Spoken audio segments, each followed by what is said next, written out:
மாநிலவர் முதலமைச்சராக பொறுப்பேற்றது இன்று வரை பெயர் வைப்பதிலே வல்லவர்.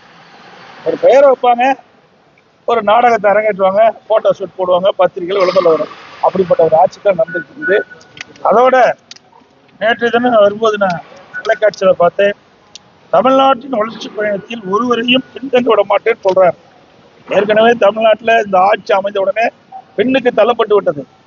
சுமார் இந்த ஆட்சி முடிகின்ற பொழுது 5.5 லட்சம் கோடி கடல்ல விட்டு போங்க.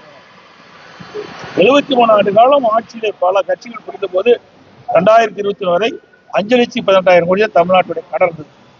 இப்ப திராவிட முன்னேற்ற கழகம் ஆட்சி அமைந்த பிறகு 5 ஆண்டு நிறைவேற்ற போது சுமார் 5.5 லட்சம் கோடி கடன் இருக்குது.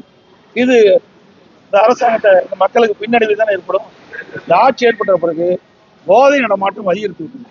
எங்க பார்த்தாலும் கொள்ள, திருட்டு, பாலியல் கொடுமை, போக்சோஸ் வழக்கு அதிகமாக பதிவு செய்து சிறுமிகளுக்கு பாதுகாப்பு இல்லை, பெண்களுக்கு பாதுகாப்பு இல்லை. இன்றைக்கு தமிழ்நாடு பின்னோக்கி கொண்டிருக்கிறது இந்த ஆட்சியிலே.